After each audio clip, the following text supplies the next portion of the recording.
I evo krećemo sa lekcijom, odnosno krećemo sa pravljenjem projekta koji će se zvati lična biblioteka. Otprilike, ne znam sad neki tačan naziv koji bi možda mogao da bude, ali hajde upotrebit ćemo to za ceo ovaj serijal koji sledi. Ono što je neophodno da imate na svom računaru instalirano jeste nekoliko stvari. Pre svega treba da imate instaliran Python i treba da imate instaliran neki tekstualni editor. Ja uglavnom sam u ranijim video lekcijama koristio idle, dakle ono okruženje koje negde ide uz instalaciju Pythona, međutim ovoga puta ću da koristim program koji se zove Sublime Text. Njega najčešće koristim kada radim sajtove, dakle HTML, CSS, JavaScript, uglavnom koristim ovaj editor. Za Python nisam do sada koristio, ali hajde da promenimo malo, zašto da ne, da koristimo lepo i Sublime Text. Zaista je za svaku preporuku. I ono što je, opet da kažemo, obavezno da znate, jeste Python. Ako ne znate osnove Pythona, vratite se prvo na moje video lekcije koje sam snimao ranije, imate celu playlistu, prođite te osnove Pythona i čim to savladate možete lako da se prebacite i na ovu video lekciju. Za početak ću da testiram, da vam pokažem zapravo kako funkcioniše ovaj barcode skener, da znate šta da očekujete. Ja ću sad da ga uključim u laptop. Evo ga, znači čulo se, zapištalo je, tako da se moj skener povezao lepo na ovaj moj laptop. Sada ću na laptopu da otvorim idle, interaktivna konzola u kojoj zapravo možemo da kucamo razne Python naredbe, kao što su recimo, na primjer, 2+2, ili tako? Ovoga puta hoću da vam pokažem zapravo kako funkcioniše ovaj skener na primjeru jedne knjige. Evo imamo knjigu i sada ću ja da prođem skenerom na ovaj barkod. Znači, kada držim dugme on sija, i sad samo ćemo da pređemo. Desilo se to da je on očitao ove brojeve koji stoje na knjizi i praktično je očitao i prikazao u ovom idle-u, odnosno u konzoli. Ja ću samo da pročitam brojeve još jednom zbog provere. 9789940250744. Tako je, to su ti brojevi koji su navedeni ovde na barkodu i on je to uspešno pročitao.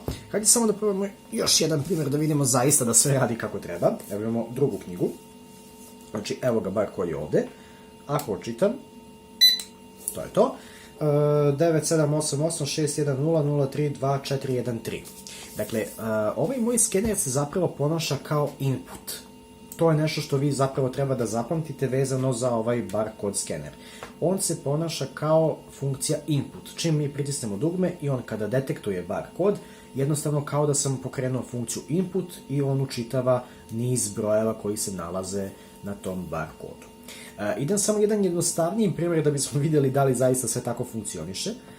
Dakle, ovaj video ćemo nazvati uvodni deo, pa kasnije idemo naravno u detalje, ali hajde za početak samo da probamo, da, u stvari, hajde pre toga, izvinjavam se, hajde da napravimo, to jest vi napravite negde na računaru folder u kojem ćemo čuvati sve naše fajlove vezane za ovaj projekat. Ja sam evo nazvao folder projekat i u njemu ću da, evo prevukao sam ga ovde i tu ću da napravim novi fajl koji će se zvati recimo main.py, kao glavni program zapravo, uglavnom se koriste te engleske reči. Hajde da probamo. Dakle, napravit ćemo jednu promenljivu u kojoj ćemo da sačuvamo to što će skener da učita, da vidimo da li zaista tako funkcioniše. Dakle, recimo, napravit ću promenljivu, neka se zove podatak i samo ću da pozovem input, gdje ću da kažem skenirajte barcode. Izvinjavam se, samo da otvorim, sad da se lepo vidite. Dakle, skenirajte barcode i samo ću da idem na print kako bih pokazao taj podatak. Podatak, jeste, bravo. I hajde da testiramo. Sada, kako pokrećemo program? Dakle, kada imamo ovako napisan Python, kako mi zapravo da ga pokrenemo? Potrebno je da otvorimo start, da ukucamo cmd, gde će se pojaviti command prompt, ili ja to volim da zovem crno prozorče. Potrebno je da pronađemo lokaciju gde se zapravo nalazi ovaj naš Python file. Sad ja znam pa ću se lako prebaciti. Konkretno on se nalazi na desktopu. Nalazi se u folderu koji se zove projekat.